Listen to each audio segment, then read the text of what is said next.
Saba na so bi enen so ye da fofo say Abronomaa TV no me move into the next level kwame yuji so name bi no to next level we dey anya don go next level we Abronomaa to the next level any say na dey bia show no me church there ana futu sem ne niam ya na me dey start here and then the next level na me can actually say ye aware asem ana say obi ko relationship bi mu a eniema a wuwo mu nsem bebre na mayi mu baako ene no obi di asem bi ebrem nti sa asem no a wode brem na mama tu mi show ni din se okuku seku ni aka se okuku seku a dia na wo beje so afa wo a wo hwe me wo na me no ka se wo beje so sen nya no wake na je se okuku seku onipa ho ni sa ti se obi die na asem bi abrem na asem no nyina ne se abranti bi na oni ababa agwa bi ko relationship na se omo yes ye pese ye ware na omo sha ase no omo odoma kama odoma se ne omo sitie no obai pe be me so pe obai na emre bia nso ya na be ma ni momu na pressure oba ne se opese okoye ne ho ade opese okofie okohu bibia na se omo tena sa awarefo ankasa omo mpempra atwe ni bi oka na oba no de ato ba bi fufuro oka no de ato ba bi fufuro na sa asem no na obi sa me se ma me nya akwa Abronomaa papa bi se ne e ko no oba no pese obu me kwase ana se oye mbibi ensem bi wuwo na me pese meka san se ne no mafa ma wo manya awogo mienu anase ma pamfo mienu bia me pese omo no ekire me ni asem no buga kosi anase me beje asem no mu aye afiri wo mo enu nti me nka asem ni nyina sese na me introduce ma hopo na anase ma pamfo na me invite wo mo na aba na me wi asem no me di atodwa pen na o ma chirechi me jam na de omo wo kafa ho omaka na ye hu ni ebe ye nti ma pamfo ni Madam Jo ojojo Abronomaa papa JKS ni Abronomaa papa me ka fona ho te se nyame andom abro ni de nyame as Auntie Jo ni o ojojo content me si pa ma penache na die baby o hye pa ma ko hye no pa me de na ba no nyame ni ojo akwa yeah na se bibia boko nyame andom adwuma mu so boko nyame andom na na mo bia ho ye pacha nyame andom yes ene we de mo akwa aba ade ba Abronomaa shows yeah we de banana yo mama chume si afọ me da mase ba ko oka ho me dofo ba ko bi oka ho me pena semutu onu si ni madam nurse na I want to say de nyame ase me na ho ye nyame andom na pe na so adumo ne krokrasi ye hu musie na sem ho ya e so ye gina brane e so ye ho ye me ma wakwa abade bua Abronomaa show yi so ye na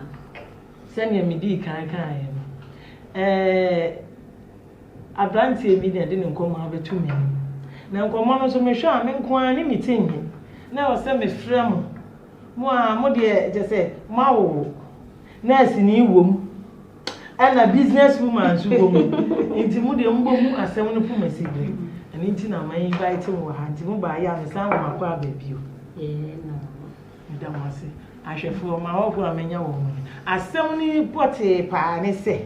abranti bi na de na wari sembeto meni wo se ababa wa no na kwota ache ase fiancé fo ya ye sa ibi ache eduru afi bia o ka se okoye ne ho ade a baba wa ne si ye ntwe kakra na wasan atwen na afi foforo aba ye nsa de afi bia o tu hye da se ye ntwe be ma ne se ene se mi do fi bia no won pemi nti asemi de ensiri mitiri nti se no me fa me ho adwene be ma no so be fa ne ho adwene enso wantimi anya hwe o ebi o sori o kwa baba we oni ni di enkomo se kama ye bibia ababa wa ndako no so eba ni mu anu afre ne dofu ya ka che ne se aware se na mi se ni menye ready for aware kra am se wo so wo se open ntem wo so nya ready nti sa na tie dia fine way na so me fine way that is who you serious cause say ya ni bi sampa no wo kan nti I say mente me ho na me hwedi nyame beye me entiti hu kura anya papa bi o ye hu ya nsa baba wan de chese wa se ne ho dendenden ya anya asem keto be me mfe no kura won fi ne won fa ne nya hwe na be me dwunu ho an si da bi bi akoidi e je se pa no won pe nti nyame nkopa oba afofure ti nyame ncha de paibo no so nya oba afofure oba na onya no so do no kama be ma no so afi we ni nti no na se do no mma papa be te wi ase no hu se ba ko ne mpa no won pe no nti na wo se wodi na adwene ma ababa we ni no hu nyom bobo ho ga nafa nti we de odi pa aware sem ni bibia atu nanim a won de waje pen aware no beba so ani aka akra bi na aba so nti emu ana ababa aware no dada no afi ya se ofre ni didi nkomo no so mi be engagement kura ono kura do ka chense mi my engagement no say awo be ya na eni ebi a mebe bia na sese no my wi o na ka me wedding na ye de ba kwa asori dem ni akoshida so won be office bi agro no ori si wo ye de wa kana asema wi so se wo mpani nti aja date ni so o de invitation ko ma baba we o de ko ma no chese date ni kura nyansun o wa na baba we ya sa ba ma ye bone fa che me de me dwene ho ami hu se ne me ye ne na enye ti o se mi je eche de na me san no be ka bo mu ni e ware e wona na me so me sa bi san se ana wo pene so ana sa o ye no was mi asam na wo nso se na me dono ti e ba asa me ye ma den se ne magye no na me hwa de kuro nti a o pese o ba back no ti wa je pene ene ne to na chese woni wo mu we nso kwa kwa ye no ho ade awia ka ifro asore dem keke o nti oni we no hyehyɛ ho anti da kwa em so we ni ba no ho dada no a wo so we ja no ba no oba nti we na wada ena be ma na si de me pe bibia hu ti dia ni ja ni phone to no fa phone hwehwehwehwe so a mi na me hu ya fi wo hu hwe wo ko ya to deep to ko hu se onya be ma foforo na se na be ma no wa abrochi si wo se abrochi nkru ebi so Australia o se hine le so Australia mo ba ko okoye no am se no ne wo ho ana o ja no be ma ni ja o ba yi o no okoye na ti so be hu abrantie ya wode na asema betu mani no ne tena ase to wo mo titi wo no ho ana am se we no san kra ase wo san bagana biu so fra boche wona san mo ni we ni ejaye watse me nkomo yase ana woni ni jaye enti ze se no we no so ba san ne betina ye bibia hu se we abrantie oba no emom we ni mom no e pa abuche ni na cho so me no ho de onko no ho de o matena chere wa abra na we ni mba ma we se na de o ha ye o ga na he pa wa che o se wo mpini o se no ni ne ho ye onu mom na se wo pa abuche ni na cho abuche ni se so no so nya ready o se ja no no ko ye ti se wo ja no ho ko ye no no ba back asa be fa ni je nti adada ana no so se we ya ko ye se nti oridi ye na o hu ye no so se ntira na baba we san ba yi nti sa na tie dia ne makwa akoye we no ho ade na wodwene ho ne ni tibu anye no se ma se we yaba we wo ho na we so san be ka ho se ma me nya dan mi nyai de ma koye no ho ade yi aye be ya yi nyai na me san ko mi je nti ada da ya na se mi nka o mu mi enu mu ana me nwale de ma koye no ho ade yi wọ́n dé betu na am se be ma asem wo ya wo de tu mani mu de me de me ko an ntimi ma wo miaye sa na tie de a na fra ma bedwafo ana ma dofo bi na me ne wo ma ye mpensen no mo de o ma kwadare wo mu nti no betimi ama me miaye na me so me de atu wani nti na me fra ma dofo na me nkoma wo ho no nti me so me hia nwaye afiri mu ana asem me ne mo ye de kire ya adwene wo ho na nkomo no de wo nti de di kan na start afiri anjijo ana me starting free madam nurse ho bia o be start bia Mama nurse. We are on our nurse ni ayalefo eba wa awalefo ene mpinafo ni ayifo nyina aba woni nti me de sha ase ho wodwuna ho se yo mo mi danse hospital ne de me pa cha o we de me se o mi ntwa no ma mi de me kan ya ne ma me nurse obi ani mu de nti me se wa obi introduce ho kakra a chire ye frame me nana ya akoma o say o I hospital ayarefo ni awarefo ho de ayarefo nkwa na ehwe wo but abrabo na ayebo no ye nurse de ba your personal experience nti ye tingo for so nsem da nti na mo se ma me nurse wa yo mommy enu abe me asemu die hanu no da betu ni betimi nsa asemu enya asem bia ya enya asem bia kire say ono obi etu aware ho anamo aware I to say ensako na ensaba ba kofo eware a enye yi ba kofo edo a enye yi mu mienu nyina na wo se mo kambo mu ya de na wo hwa ade a oba na ye na ase akwakọ ye say wo de be ma na ye me de to ho akwa aba say anye yi amabefa ene sa se bi na isa pe ye kura wasebuo abem na ade ba kwa me hunu wo odo ene aware anamo mo ne say yemfa odo nkwa aware debi yemfa odo nkwa aware chireni mu odo kakra adwene mu do kakra entiase kakra bibia kakra wo hie nipa no na se o ka se odo na wo kokeka obedu mfimfini no behun se sebi odi nkwase asem odo nko ayemfa aware enti be ma no de enti e ma wa accept oba no ne se ohun ne se odo no enti na oje ni tum wie no ko hun se bibi eden e wo ho na ade enti na wo se me no wote na me maji atum se ye be ware ututu sheda ahyase kwa de wo kana me ka se bia oba be ka bibi se na adwen si ni pi ho de nka me na oba no be ya adwen because yem for Suro Nipa e ma ne ho ware ba se bibi wo ho na wo hun se me obi hye ho no me kwa ye anye idi a me samba back unso kra so ka hun se wo ne oba foforo wakoye ne ho ade ofia ka so be de ho dia aware efie die no eno ne aware no aso de mu die ne die nkrata asem sene ade na sorry for abem ne nyame di abem sa nti ye ka aware ankasa efie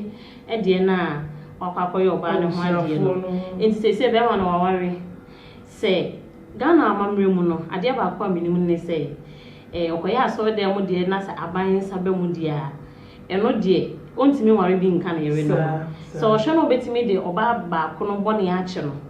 na se obe ware no onkoye aso de mu die no efie die na o ware ye no o maintain ye no no do no aka ho se eyire to so mienu die a me se metu ho me aware mienu menye me nkondem me fuaso yes me fua aware mienu so yeah me fuaso aware mienu yene ya de ne ma akekere yo ho wo abrofo no emra o ma hyehyɛ na ye bibifo ye de ho akekere mu na ase ye hu ne se ye bone aware mienu nya bone enya bone se o ware tu na se me fa ne se utimi ye obi ase de ma no na obetimi ahwe wo mu na asomdwie bebo wo mu ntem a eno de nyankopon bible mu ba bia ni ho no ma no se ya kyew se ye nware mienu me da se bible mu ba bia ni ho ya kyew se ye nware mienu se me ba anti Job susu anti Job chibia madam paso ya no wa chi kakra ma Me dofo. Wo so dwo ho sem de madam o kan you maame na ese kan. Wo se aware mienu de. Enya bone. Na Bible mu kura ba bi ni wa ya kyerɛ saa. Me dofo pa wo so de wo dwo ho sem fa wo so agen kyerɛ bla na ye hu ni. Me mu de. O start se wo kan asem na no. De madwen ekosi na tem se drew middle man kra wo saa kan so ko fa ne phone no. Because automatically also mu se nipa na ono no or any obi aba chinchina wo se by force or ne wajan no. Also mu se na ni hwe baby fufu. Se na ni hwe baby fufu. Eno ni se be man na no ni ko mu there is no way say all of a sudden obetimi a ebia ne hu betimi a ye na hi ana so be na je say on penny bie mu ana se we se uni obi media master ni se uni obi o relationship mu na uye obi bia right obi bia ko boko uni nipa no any problem bia o serve no as to how he deserve na say all of a sudden ne suban sesa ema wa kra wo tena se na odwin mu na wonti ase o so automatically obi na abehye obi meshe hwa Onya sa. suban ne ensesa da han ne nti oto na wo osogu na num a wonpe enti why let you want enti say wo ye no wo serve no right wo man aduane relationship bia oyoke a onpe what yes on fa wachi da just say nipa no se bio oyedufru pe ananse akono bebre edan e won so enti wanya obi fufuro hono na otimi jawa bra wonti ase otimi ka se okọ wa bra wonti ase nti mo start already nyina no de me kan anasa wo kenkan wo ka kire enya de me ka wonti no se anasa ma asama wo kan obey wanya boy fufu there's no way and the boy you anya na hwe there's no way obeda no ka jen se meja o mintimi wa just wanya boy fufu ena okọ ye no se ye ma na on sama back na me so say nipa nako ena wo san ba back e dia no ko ekohu ya nti wo san ba so wo pa wasenka wanko ena nipa nso bi asema me ge wo se wo se be ma no no ne hye hodada ena be ma ne mumu ampe no oja no na ma ware sem ya o se be wa no wa ampe ena ono ko ye ko na buchi wasan ba adia na be kire se wo be san be ware wo san ko di na chi na ko se ja wo ye wo san ko back to your former boyfriend adan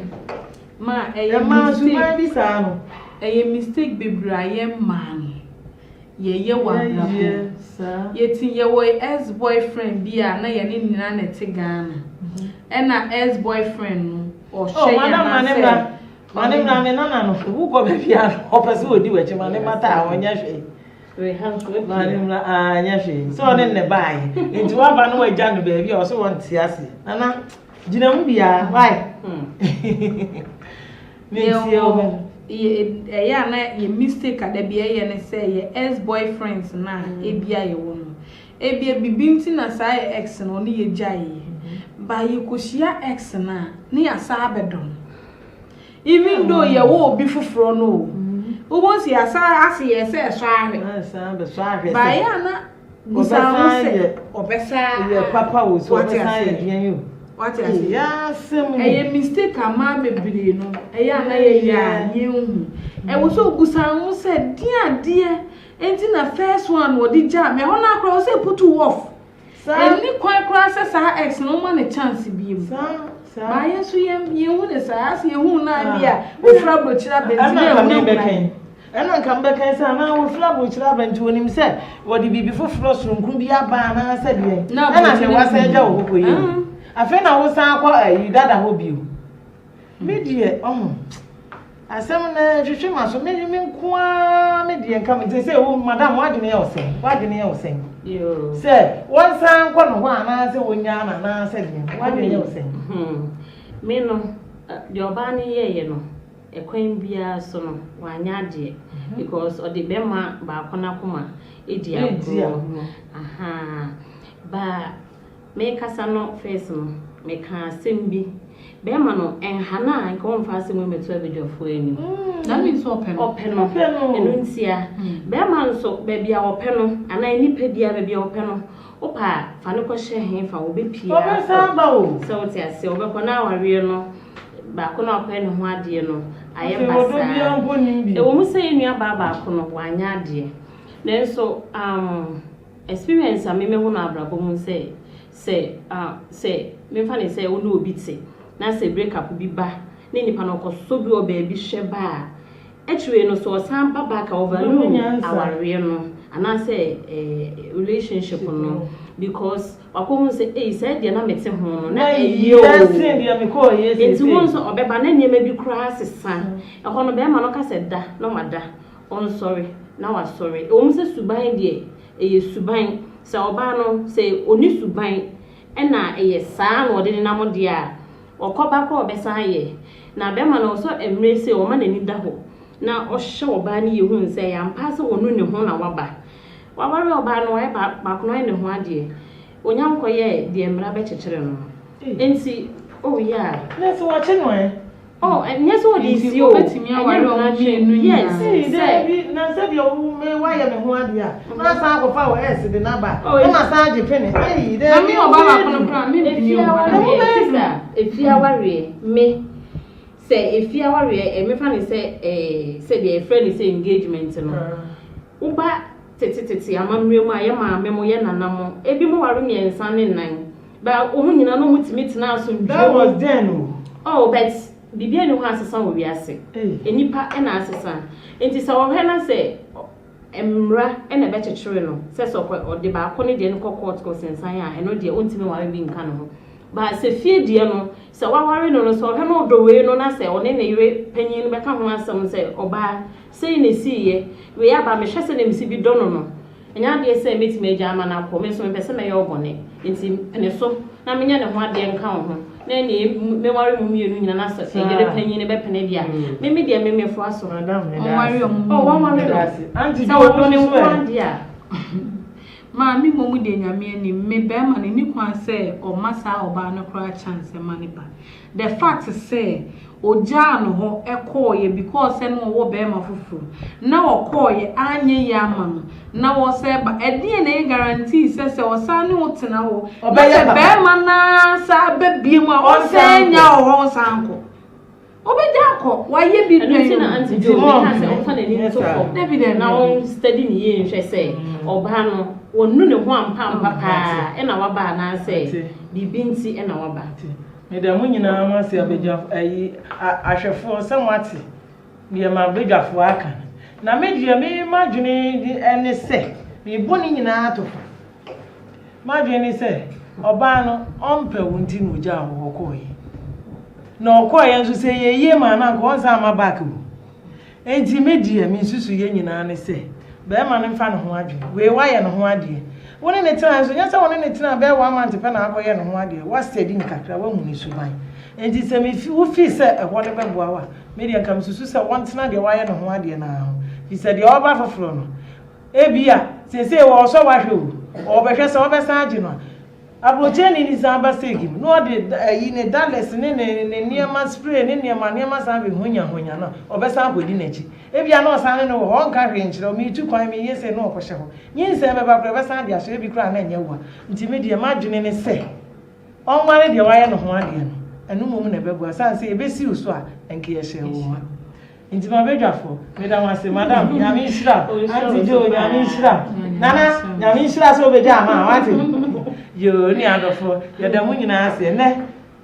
ye nyaaye no ene ye dia beso ha yi nti da fofo ye be san hie bi ye da mase se mo ya aso etie nyame nhira obi bia ye be ka se na ache mo ma ba yo